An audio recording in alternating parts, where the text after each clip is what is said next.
Mes chers frères et sœurs, aujourd'hui avec l'aide d'Allah Tabarak wa Ta'ala, on va vous parler du bon comportement envers les parents. Certains se disent sûrement, mais ce sujet-là on l'a entendu je ne sais combien de fois. Eh bien laissez-moi vous dire que le rappel profite aux croyants. Et qu'il nous arrive d'oublier, d'être insouciants, d'être négligents envers eux. Combien on est nombreux aujourd'hui à être pris par plusieurs tâches qui font en sorte qu'on ne les appelle même plus, qu'on ne les visite pas. On ne sait même pas qu'ils sont éprouvés. On ne sait même pas qu'ils sont dans une difficulté financière ou qu'ils sont touchés par une maladie. Pourquoi? Parce qu'on n'a pas le temps. On est occupé par le travail, courir derrière l'argent. On est occupé par nos loisirs, nos amis. Ils sont nombreux, elles sont nombreuses à avoir le temps pour tout, sauf pour leurs parents. Mes chers frères, mes chères sœurs, ce sujet-là est un sujet vraiment très important. Ce sujet est très important et je vous demande d'être attentif. Être bon envers ses parents, c'est l'un des meilleurs moyens de se rapprocher d'Allah Tabarak wa Ta'ala. C'est un moyen qui va te permettre de réussir sur terre et dans l'au-delà, d'avoir la satisfaction de tes parents. La valeur des parents en islam, elle est tellement grande qu'Allah Tabarak wa Ta'ala, après avoir ordonné dans le Coran de l'adorer lui seul sans lui associer, tout de suite après, il a mentionné la bienfaisance envers les parents. Allah Ta'ala dit وَقَضَى رَبُّكَ أَلَّا تَعْبُدُوا إِلَّا إِيَّاهُ وَبِالْوَالِدَيْنِ إِحْسَانًا إِمَّا يَبْلُغَنَّ عِندَكَ الْكِبَرَ أَحَدُهُمَا أَوْ كِلَاهُمَا فَلَا تَقُل لَّهُمَا أُفٍّ وَلَا تَنْهَرْهُمَا وَقُل لَّهُمَا قَوْلًا كَرِيمًا وَاخْفِضْ لَهُمَا جَنَاحَ الذُّلِّ مِنَ الرَّحْمَةِ وَقُل رَّبِّ ارْحَمْهُمَا كَمَا رَبَّيَانِي صَغِيرًا.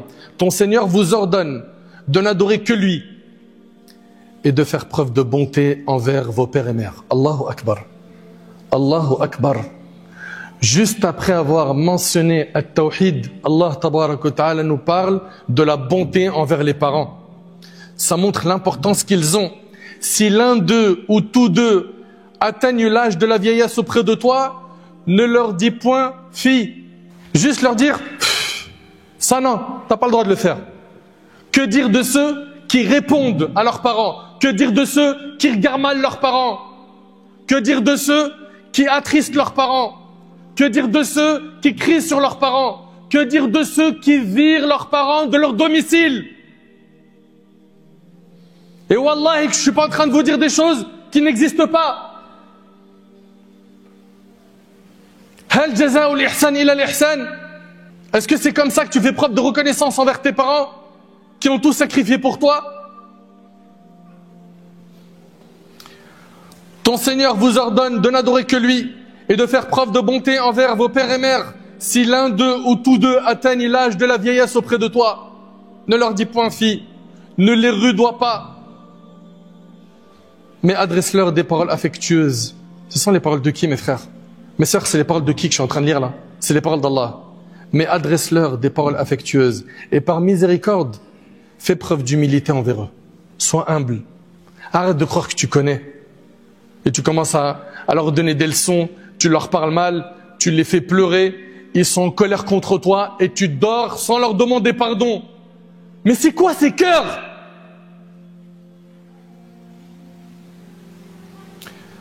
Et par miséricorde, fais preuve d'humilité envers eux. Et dis, regarde ce qu'Allah te demande de dire. Et dis, Seigneur, sois miséricordieux envers eux, comme ils l'ont été envers moi, alors qu'ils m'ont élevé quand j'étais enfant. Voilà ce que tu dois faire. Faire des doigts en leur faveur. Et en raison de la grandeur du droit des parents, Allah Tabarak wa Ta'ala a lié sa reconnaissance à leur reconnaissance. Allah Ta'ala a dit, Anishkur li wa li walidayk ilayya al-masir. Sois donc reconnaissant envers moi ainsi qu'envers tes parents. Ainsi qu'envers tes parents. Et malheureusement, on vit une époque où l'ingratitude envers les parents s'est énormément répandue. L'enfant, à un moment donné, son père ou sa mère lui dit non, il oublie tout le bien qu'il a vu de ses parents. Tout. Il n'y a pas de reconnaissance. Être bon envers ses parents, ça fait partie des meilleures œuvres auprès d'Allah subhanahu wa ta'ala. D'après Abdullah ibn Mas'ud radiyallahu anhu, il a dit, j'ai demandé au prophète sallam quelle est l'œuvre la plus aimée auprès d'Allah. Il répondit, accomplir la prière à l'heure. J'ai continué. Ensuite laquelle? Il répondit, la piété filiale, que tu sois bon envers tes parents. J'ai poursuivi. Ensuite laquelle? Il répondit, le combat dans le sentier d'Allah. Et le hadith il est rapporté par Bukhari et Muslim. Et sachez que même si les parents ne sont pas musulmans, nous avons le devoir en islam d'être bons envers eux. Et c'est un message aux convertis, les convertis à l'islam. Asma bint Abi Bakr, la fille d'Abu Bakr, radiyallahu ta'ala anha wa an jami' as-sahaba. Elle a dit, du temps du messager d'Allah, alayhi salatu wassalam, ma mère vint me rendre visite alors qu'elle était encore idolâtre. J'ai été prendre conseil à son sujet auprès du messager d'Allah. Je lui ai dit, ma mère est venue me demander quelque chose. Dois-je lui faire du bien? Il a dit oui, sois bonne avec ta mère, et c'est rapporté par Bukhari et Muslim. Plus que ça, si tes parents écoutent attentivement, ils sont pas musulmans, et qui t'appellent à associer à Allah, à faire du shirk, t'as pas le droit de leur obéir, mais tu as le devoir d'être bon envers eux, alors qu'ils t'ont appelé à faire le plus grand péché. Et ce ne sont pas mes paroles. Allah Ta'ala il dit وَإِنْ جَاهَدَاكَ عَلَىٰ أَن تُشْرِكَ بِي مَا لَيْسَ لَكَ بِهِ عِلْمٍ فَلَا تُطِعْهُمَا وَصَاحِبْهُمَا فِي الدُّنْيَا مَعْرُوفًا.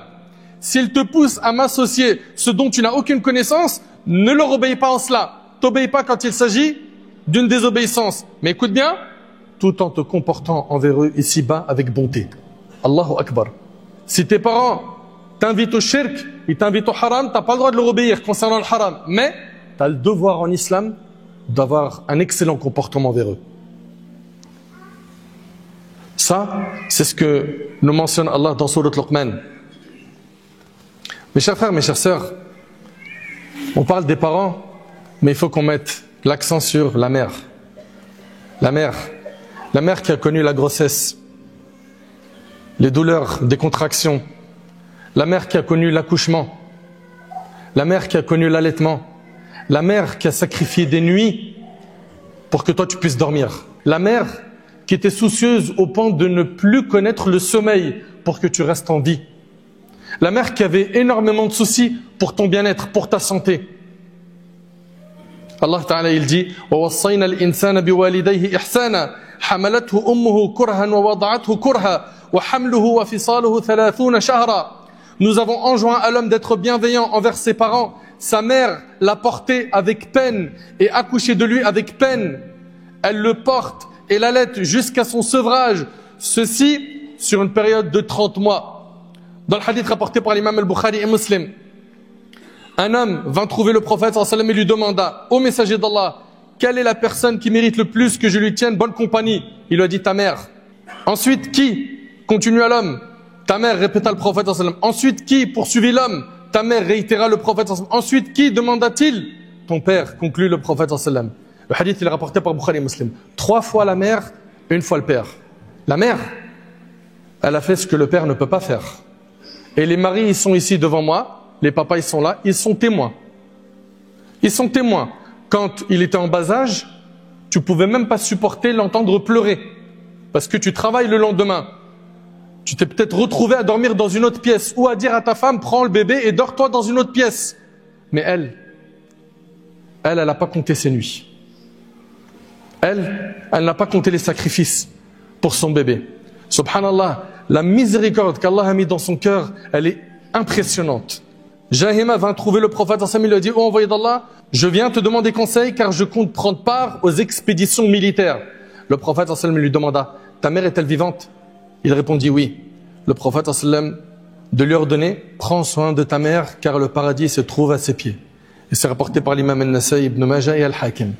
Prends soin de ta mère car le paradis se trouve à ses pieds. Allahu Akbar.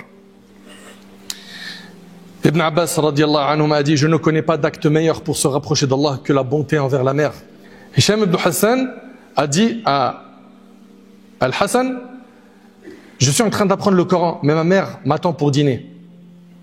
Al-Hassan a répondu, je préfère que tu dînes en compagnie de ta mère et que tu mettes la joie dans son cœur, plus encore que si tu accomplissais un pèlerinage surrogatoire. Vous entendez? Allahu Akbar.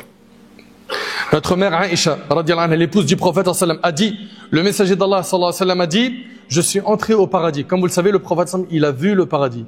Et il a fait le voyage nocturne et l'ascension, et il est rentré au paradis, il a vu le paradis, et il a vu le châtiment de l'enfer.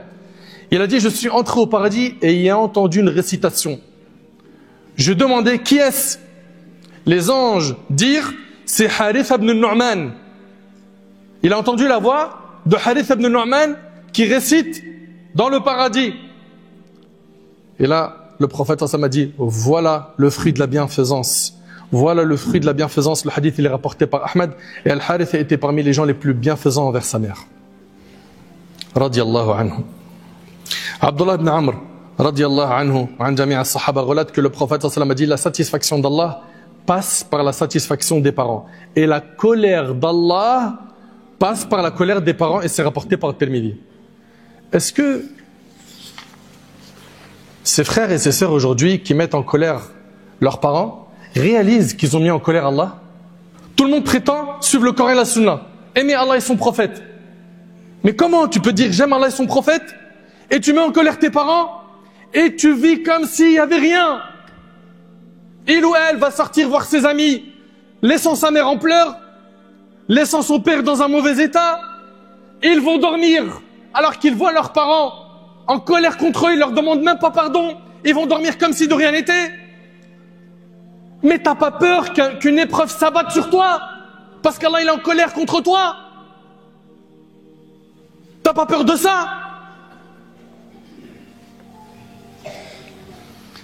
Sans compter que l'invocation des parents en faveur de l'enfant, elle est exaucée. Sois intelligent, gagne l'invocation de tes parents, fais en sorte qu'ils font toujours des doigts pour toi et jamais contre toi.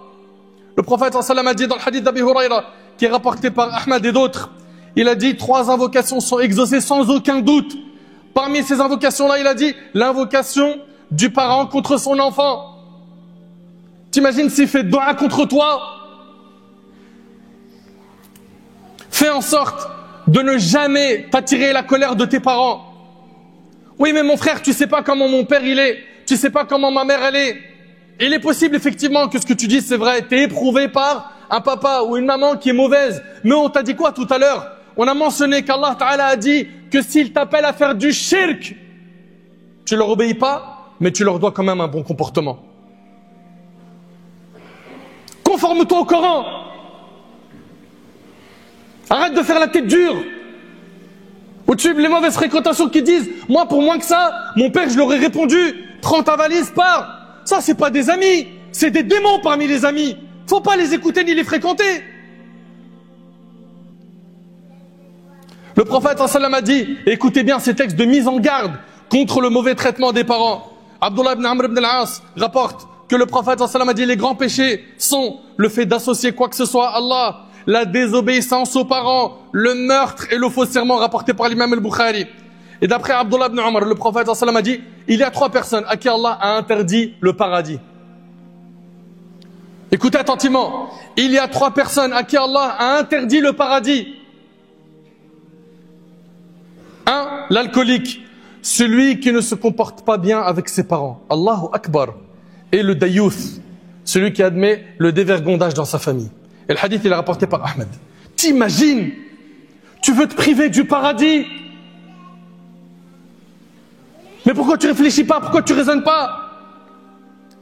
Et d'après Abdullah ibn Umar, le prophète sallam a dit, il y a 3 personnes qu'Allah ne regardera pas le jour du jugement. Parmi eux, celui qui a un mauvais comportement avec ses parents, et c'est rapporté par An-Nasa'i. Allah, il ne le regardera même pas. Mais c'est terrible. Et le prophète sallam, il a fait des doigts. Il a invoqué Allah contre celui qui est mauvais envers ses parents. Que veux-tu de plus? Est-ce que tu penses que l'invocation du prophète sallam ne sera pas exaucée? Mais bien sûr qu'elle sera exaucée. C'est Rasulullah, le meilleur des hommes. Abu Huraira relate que le prophète sallam a dit, malheur à lui, l'humiliation il aura. Malheur à lui, malheur, c'est-à-dire il sera humilié. Quiconque accompagne l'un de ses parents dans leur vieillesse, ou les deux, puis n'entre pas au paradis rapporté par Muslim. Mes chers frères, mes chères sœurs, c'est quand ils vont être âgés, vieux, que là il faudra vraiment que tu fasses tes preuves. C'est là où tu devras être le plus doux, le plus patient, le plus bon, c'est là où tu devras faire beaucoup de sacrifices pour qu'ils aient besoin de rien. C'est à ce moment-là qu'ils devront voir de ta part de la rahma, de l'amour, du temps. Parmi les choses aussi qu'on a aujourd'hui qui sont graves, c'est que certains sont la cause que leurs parents se font insulter. Comment?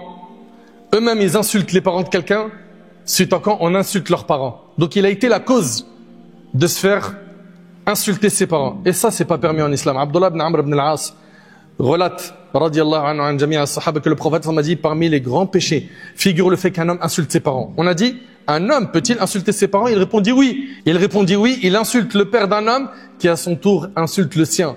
Et il insulte la mère d'un autre qui en réponse insulte la sienne, et c'est rapporté par Bukhari Muslim. Faites attention à ce que vous prononcez. Le musulman, il n'est pas vulgaire. Le musulman ne s'attire pas les insultes sur ses parents. C'est pourquoi les pieux prédécesseurs ont mis en garde contre le fait de fréquenter une personne mauvaise envers ses parents. Ainsi, Omar ibn Abdel Aziz, radiallahu anhu, a dit, ne fréquente pas une personne mauvaise envers ses parents, car celui qui n'est pas bon avec ses parents ne te traitera pas non plus avec bonté. Pense pas qu'il va être bon envers toi. Le mauvais traitement envers les parents se manifeste sous diverses formes et peut prendre de nombreux aspects parfois ignorés par certains. Parmi ces formes, il y a le fait que le fils ou la fille s'élève au-dessus de ses parents. Il se montre supérieur à eux. Pourquoi? Parce que maintenant il a de l'argent. Il en a même plus que ses parents. Il se croit au-dessus d'eux. Ou pourquoi? Ou parce que il a évolué dans son statut social. Aujourd'hui maintenant, on l'appelle le patron, le big boss dans la société. Donc il croit que ça lui donne le droit d'être hautain, être supérieur à ses parents. Non! Allah, il nous a demandé quoi? Fais preuve d'humilité envers tes parents. Ça, c'est ce qu'on a dans le Coran. Également, parmi les choses qui sont gravissimes, qui sont faites aujourd'hui, le fait de les abandonner, sans leur fournir les moyens de subsistance nécessaires, les laissant dans une situation où ils doivent tendre la main aux autres et solliciter leur aide. Inna lillahi wa inna ilayhi raji'un. Alhamdulillah, je remercie Allah subhanahu wa ta'ala que dans le biberon, on nous a enseigné d'être bon envers nos parents. Dans le biberon, on nous a enseigné ces valeurs qui sont en train de se perdre de plus en plus. Des enfants qui s'en moquent de leurs parents. Surtout que, vous le savez très bien, vous les papas qui êtes ici, qu'Allah vous préserve, vous avez été nombreux à venir du bled, vous n'avez pas la langue française, vous n'aviez pas les papiers, vous n'avez pas de travail, vous avez connu les difficultés ici. Pourquoi? Pour pouvoir avoir des papiers, pour avoir un travail. Et vous avez éduqué vos enfants en sacrifiant tout ce que vous aviez. Tout. Et à la fin, qu'est-ce qu'on a? Des enfants ingrats, des enfants qui parlent mal, des enfants irrespectueux, des enfants qui finissent en prison, qui font pleurer leur mère au parloir.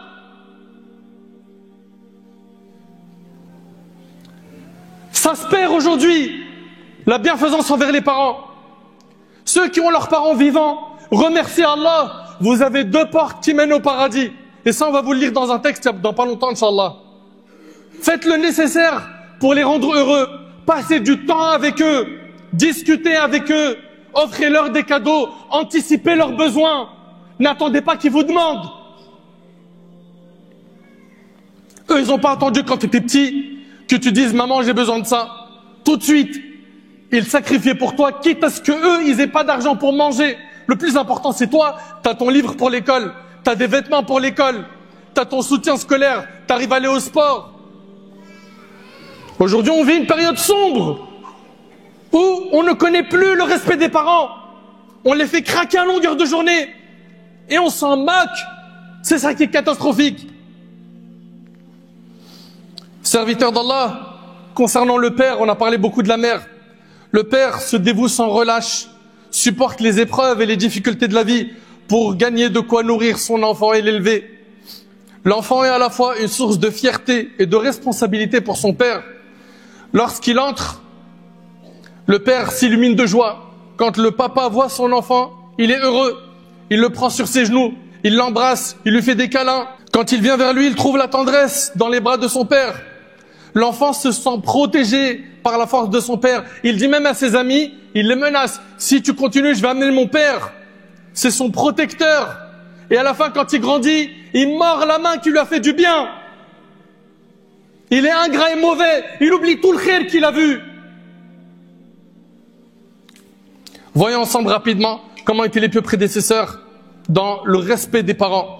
Abdullah ibn Umar radiallahu anhu a croisé un bédouin sur la route de la Mecque. Abdullah le salua, le fit monter sur l'âne qu'il montait et lui a offert son turban, le turban qu'il avait sur sa tête. Ibn Dinar lui a dit, nous lui dîmes qu'Allah t'améliore. Ce sont que des bédouins, ils se suffisent de peu. Abdullah ibn Umar lui a dit, le père de cet homme était un ami de Omar ibn al-Khattab. Or, certes, j'ai entendu le messager d'Allah sallallahu alayhi wa sallam dire, la meilleure des actions de la piété filiale est le fait qu'une personne entretienne une bonne relation avec les amis que son père affectionnait. Rapporté par Muslim.